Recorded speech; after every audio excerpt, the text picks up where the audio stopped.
नमस्कार, सुप्रभात। INH news में आप सभी दर्शकों का स्वागत है। मैं हूं आपके साथ अपूर्वा सिंह। वक्त हो चला है सुबह सवेरे का। बुलेटिन की शुरुआत करते हैं मध्य प्रदेश की खबरों के साथ। तो मध्य प्रदेश के उच्च शिक्षा के इतिहास में 14 जुलाई का दिन ऐतिहासिक रहा। केंद्रीय गृह मंत्री अमित शाह ने इंदौर से 55 जिलों में प्रधानमंत्री कॉलेज ऑफ एक्सीलेंस का शुभारंभ किया। इन कॉलेजों में स्टूडेंट्स अब आर्टिफिशियल इंटेलिजेंस से लेकर वैद पुराण तक की शिक्षा हासिल कर सकेंगे। अमित शाह इंदौर के Shri Atal Bihari Vajpayee art and commerce college से इसका शुभारंभ किया। यहां रोजगार देने वाले विषय लॉजिस्टिक, हवाई जहाज से संबंधित कोर्स, आर्टिफिशियल इंटेलिजेंसी और मार्केटिंग को पढ़ाने पर फोकस रहेगा। साथ ही भारतीय ज्ञान परंपरा, वेद, पुराण, रामायण, महाभारत, श्रीमद् भगवत गीता सहित हर महत्वपूर्ण महाकाव्य ग्रंथ और साहित्य पढ़ सकेंगे। इतना ही नहीं, प्रदेश के सीएम कॉलेज ऑफ एक्सीलेंस को आईआईटी, आईआईएम की तर्ज पर डेवलप किया जाएगा। कार्यक्रम को संबोधित करते हुए गृह मंत्री अमित शाह ने कहा कि प्रधानमंत्री मोदी ने शिक्षा को लेकर लक्ष्य रखा है। 2047 तक भारत हर क्षेत्र में आगे रहेगा। वहीं मध्य प्रदेश के सीएम डॉक्टर मोहन यादव ने कहा कि राष्ट्रीय शिक्षा नीति लागू करने में मध्य प्रदेश प्रथम है।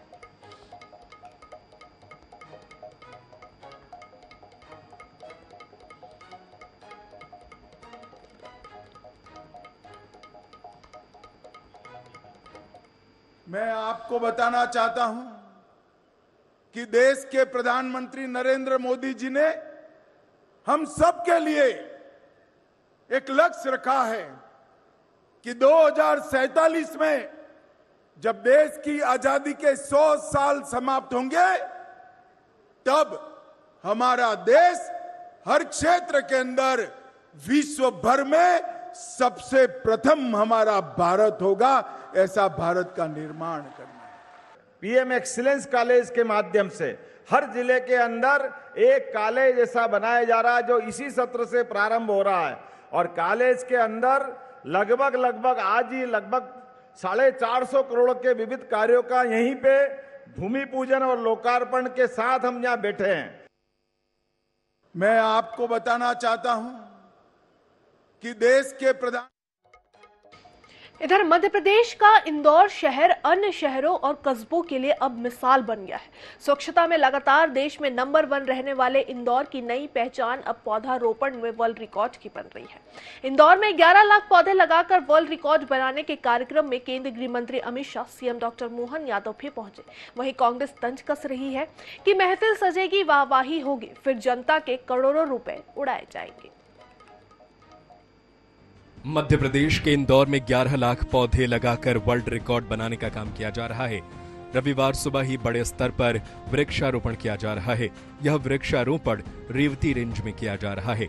वर्ल्ड रिकॉर्ड के साक्षी बनने के लिए केंद्रीय गृह मंत्री अमित शाह भी इंदौर पहुंचे। उन्होंने भी एक पौधा मां के नाम पर लगाया। वृक्षारोपण को लेकर केंद्रीय गृह मंत्री अमित शाह ने एक्स पर पोस्ट करते हुए कहा कि आज एक विशेष दिन है जब इंदौर वासी 11 लाख पौधे लगाकर वर्ल्ड रिकॉर्ड बनाने जा रहे हैं। रिकॉर्ड बनाने के लिए बीजेपी कई दिनों से तैयारी कर रही थी।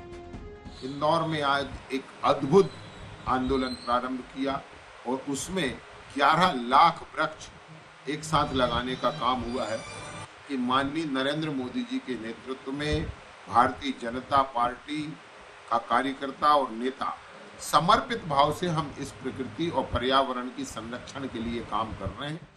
वहीं कांग्रेस तंज कस रही है कि बीजेपी को इवेंट करना बहुत अच्छे से आता है।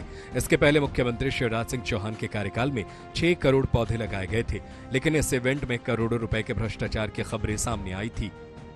6 करोड़ पेड़ लगाने का एक Guinness book of world record में बनाने का काम भारतीय जनता पार्टी ने करा था। वो मां नर्मदा के किनारे लगाए थे। तो पहले दिन तो वर्ल्ड रिकॉर्ड बना कि एक साथ 6 करोड़ पौधे लगे, और दूसरे दिन वर्ल्ड रिकॉर्ड बना कि 6 करोड़ पौधे चोरी होने का काम हो गया। इवेंट पे इवेंट भारतीय जनता पार्टी की राजनीति है। इंदौर की रेवती रेंज में जहां पौधारोपण किया जा रहा है, इससे पहले यह रिकॉर्ड असम के नाम पर था। यहां पर 9,25,000 पेड़ लगाए गए थे।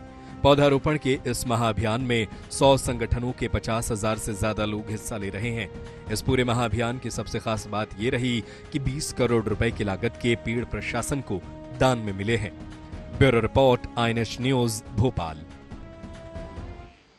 इधर इंदौर शहर ने बनाया है एक और विश्व रिकॉर्ड। 11 लाख पौधे लगाकर बनाया है विश्व रिकॉर्ड। तो करीब 10 घंटे में बनाया गया है ये नया विश्व रिकॉर्ड। तो Guinness book of world record में दर्ज हुआ नाम। रेवती पहाड़ी पर जन भागीदारी कर लगाए गए पौधे। जमकर नाचे मंत्री कैलाश विजयवर्गीय। देशभक्ति गाने पर जनता के साथ किया डांस।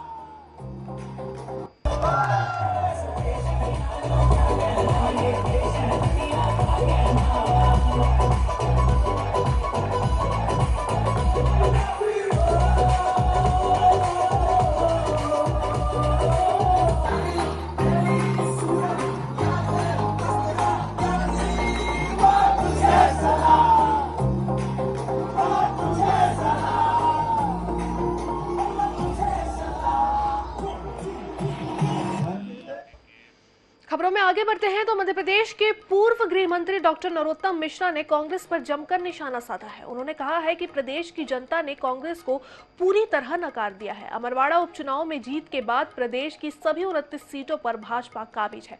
उन्होंने कहा कि मध्य प्रदेश विकसित राज्य की राह पर चल रहा है। सूबे में तेजी से विकास के काम किए जा रहे हैं। बजट में सभी विभागों के लिए प्रावधान किए गए हैं। अब गरीब भी एयर एम्बुलेंस की सुविधा का लाभ उठा पाएंगे। प्रदेश की जनता को 29 में से 29 सीट देने के लिए बहुत आभार और बधाई और धन्यवाद। हमारा मध्य प्रदेश में आप पिछले 2-3 चुनाव का ट्रैक रिकॉर्ड दे देते, तो हर चुनाव में भारतीय जनता पार्टी का मतदान का प्रतिशत बढ़ा है। अब अगली खबर गुना से, जहां के विधायक पन्ना लाल शाक्य का एक अजीबोगरीब बयान सामने आया है। रविवार को प्रधानमंत्री कॉलेज ऑफ एक्सीलेंस के उद्घाटन समारोह के दौरान विधायक ने छात्रों को पंचर बनाने की दुकान खोलने की नसीहत दे डाली। एमएलए पन्ना लाल शाक्य ने कहा कि डिग्री से कुछ नहीं होने वाला, मोटरसाइकिल की पंचर की दुकान खोल लेना ताकि जीवन यापन हो। मैं जो बात कहूंगा वो साइंस के फॉर्मूले से और गणित के फॉर्मूले से कहूंगा तो समझ लेना। ये जो महाविद्यालय है, शिक्षण संस्थाएं, ये कोई कंप्रेशर हाउस नहीं है जिसमें डिग्री के हिसाब से हवा भर दी जाए और वे सर्टिफिकेट लेकर चला जाए। वास्तव में शिक्षण वे संस्थाएं होती हैं जिनके 2.5 अक्षर पढ़े 100 पंडित होए, पोती पढ़ पर जगमुआ पंडित भया ना कोई।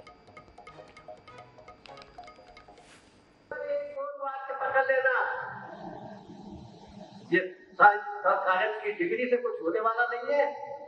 मोटरसाइकिल की पंचर की दुकान खोल देना जिससे कम से कम अपनी जीवन यापन चलता है, कागज की डिग्री लेने के बाद। इधर शिवपुरी की पिछोर विधानसभा क्षेत्र से भाजपा विधायक प्रीतम सिंह लोधी ने खुद का एक वीडियो जारी किया है। वीडियो में विधायक ने आरोप लगाया है कि एक विशेष वर्ग की ओर से उन पर टारगेट किया जा रहा है, साथ ही उनको भी परेशान किया जा रहा है। अगर यही स्थिति रही तो वो इस्तीफा दे देंगे। दरअसल मायापुर थाना में पदस्थ एक होमगार्ड सैनिक ने युवक की रस्सियों से बांधकर पिटाई की थी। घटना का वीडियो भी सोशल मीडिया पर वायरल हुआ था।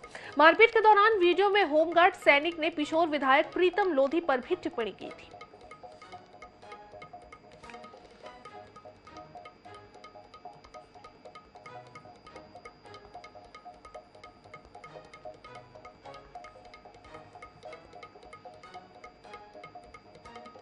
दुखी है, बहुत जरूरत से ज्यादा दुखी है।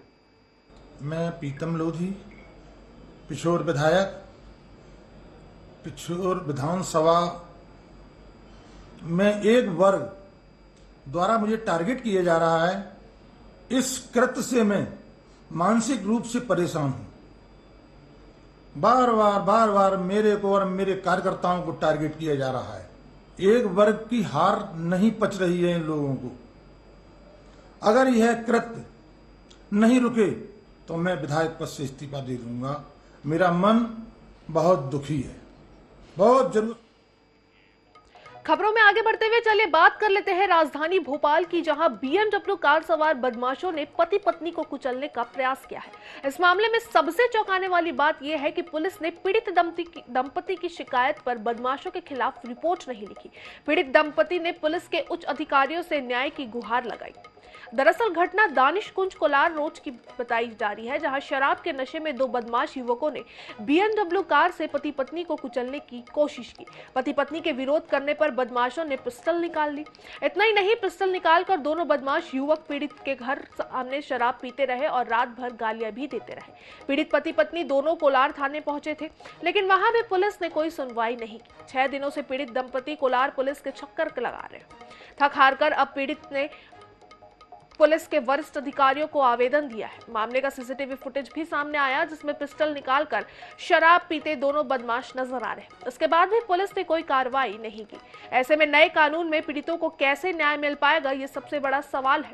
आपको बता दें कि इससे पहले भी महाराष्ट्र के पुणे में एक 17 साल के नाबालिग ने बाइक सवार 2 लोगों को अपनी कार से ठोकर मार दी थी, जिसमें एक युवक और एक युवती की मौत हो गई थी।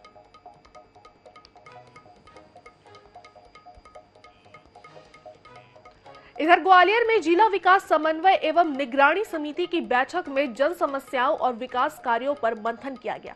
बैठक में ऊर्जा मंत्री प्रद्युम्न सिंह तोमर, मंत्री नारायण सिंह कुशवाहा, सांसद भारत सिंह समेत भाजपा और कांग्रेस के कई विधायक मौजूद रहे। बैठक में कई महत्वपूर्ण प्रोजेक्ट्स की समीक्षा भी की गई। रेलवे स्टेशन एलिवेटेड रोड काम समय पर पूरा करने को लेकर मंथन किया गया। वहीं वेस्टर्न बाईपास पर भी चर्चा की गई। हालांकि कांग्रेस विधायकों ने नल जल योजना के साथ ही अधूरे विकास कार्यों पर सवाल भी खड़े किए हैं।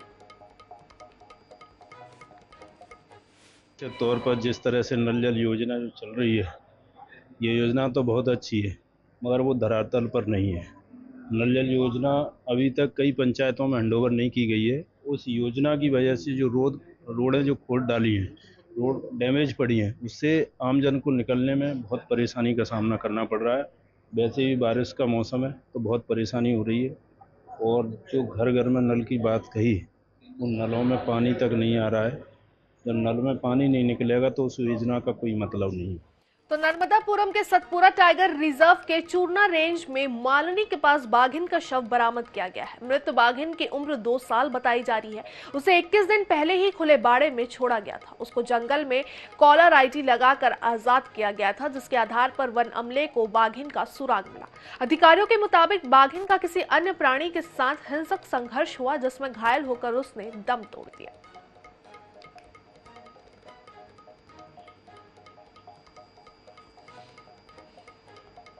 अगली खबर बैतूल से, जहां के तवा तो कोयला खदान के पास दिखे 3 तेंदुए। एक तेंदुआ कैमरे में कैद भी हुआ है। खदान की सड़क के किनारे ये तेंदुआ बैठा हुआ नजर आया। खदान कर्मियों ने तेंदुआ का हालांकि वीडियो बनाया। वन अमले को मामले की जानकारी नहीं है। आपको बता दें, सतपुरा टाइगर रिजर्व क्षेत्र से सटा हुआ है ये पूरा इलाका। तो आसपास के लोगों में दहशत है। कोयला खदान के पास तेंदुए देखे गए हैं, 3 तेंदुए देखे गए, जिसमें से एक तेंदुआ कैमरे में कैद हुआ है। बैतूल से ये वीडियो भी सामने आया है। आसपास के लोगों में तेंदुए की मौजूदगी से दहशत का माहौल भी है। खबरों में आगे बढ़ते हुए बात कर लेते हैं गुना की, जहां के धरनावादा में पुलिस ने जमीन में दबाकर रखे गए 50 किलो चांदी के जेवर बरामद किए हैं। दरअसल राजस्थान के मनोहर थाना में पारती गिरोह ने एक सराफा कारोबारी को निशाना बनाया था। कारोबारी के ठिकाने से चोर गिरोह 50 किलो से ज्यादा चांदी के जेवरात लेकर फरार हो गया था। बदमाशों ने चोरी के बाद जेवरात को गुना जिले के बीलाखेड़ी गांव में लाकर गाड़ दिया था।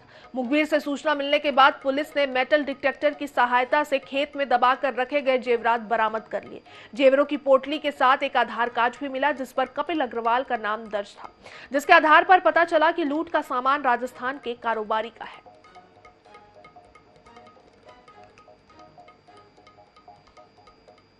उस चोरी में जो संदेही थे उस समय शुरू के विवेचना में जो पाया गया था, वो धरनावदा थाना क्षेत्र के लोग थे। उसकी सूचना राजस्थान पुलिस से हमें मिली थी और एक संयुक्त टीम भी बनाई गई थी, जो राजस्थान पुलिस और मध्य प्रदेश पुलिस के धरनावदा क्षेत्र के लोग, उसमें हमारे एसडीओपी के नेतृत्व में टीम काम कर रही थी। 2-3 दबिशें दी गई थी, बाद में फाइनली 11 तारीख को हमको इसकी सफलता मिली। आज पुलिस अधीक्षक संजीव कुमार सिन्हा ने एक बड़ा खुलासा किया, जिसमें धरनावदा पुलिस ने एक कार्रवाई करी, जिसमें बीलाखेड़ी गांव में एक खेत में से करीबन 54 किलो 300 ग्राम चांदी के जेवर खेत में से खोदकर निकाले, जिनकी कीमत 53 लाख रुपए है। वह चांदी राजस्थान के मनोहर थाना कस्बे के एक निचला बाजार में एक दुकान है, वहां से चोरी हुई थी। आज पुलिस ने मुखबिर की सूचना पर वहां पर टीम ने दबिश दी, धन्नौदा टीम ने वहां से खेत में खोदकर उसमें से 54 किलो 300 ग्राम चांदी निकाली है। हम आपको बता दें, हम इस बीला खेड़ी पर ही हैं, देखिए किस तरीके से यहाँ पे गड्ढे खोदे गए थे। जगह जगह जो खेत में से गड्ढे खोदे गए हैं, एक ये गड्ढा है, एक वो गड्ढा, और भी सारे कई जगह गड्ढे हैं। तो पुलिस की एक सबसे बड़ी कार्रवाई है अभी तक में कि 54 किलो 300 ग्राम चांदी के जेवर खेत में से खोदे हैं। Vinod Kushwaha, INS news channel, Guna. इधर जबलपुर में नर्मदा नदी के किनारे बसे ग्राम पंचायत बदरकोला के ग्रामीण इन दिनों पीने के पानी की समस्या से जूझ रहे हैं, जहां इस गांव में पानी नर्मदा नदी से मोटर के जरिए पहुंचाया जाता था, लेकिन वहीं 2 मोटर पिछले कई दिनों से खराब है, जिसके कारण ग्रामीणों को पानी नहीं मिल पा रहा है। आलम यह है कि पीने के पानी के लिए ग्रामीण हैंडपंप के जरिए ही निर्भर है। आपको बता दें कि बरगी विधानसभा की ग्राम पंचायत बंदरकोला के ग्राम बसहा में 1000 से ज्यादा ग्रामीण निवास करते हैं, लेकिन वो पिछले कई दिनों से पानी के लिए सुबह से शाम तक संघर्ष करते नजर आते हैं। वहीं इस मामले को लेकर ग्रामीणों ने स्थानीय जनप्रतिनिधियों पर अनदेखी करने का आरोप लगाया है। परेशानी है, कितनी तकलीफ होती है हैंडपंप चलाने में? देख लो, ये चला नहीं अच्छे से और चला बिगड़ जाते हैं। पानी की परेशानी जा रही बहुत ज्यादा। कैसे? अब पानी से नहीं आ रहा हो घरन। नल जल योजना का लाभ आप लोगों को मिल रहा है?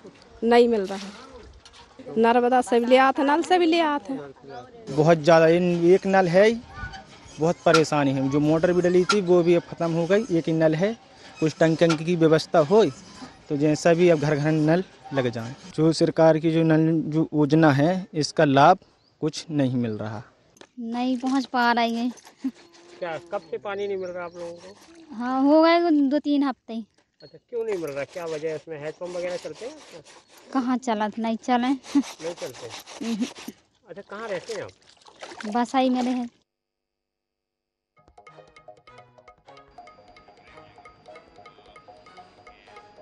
और वक्त तो चला एक छोटे से ब्रेक का, जल्द हाजिर होंगे छत्तीसगढ़ की खबरों के साथ।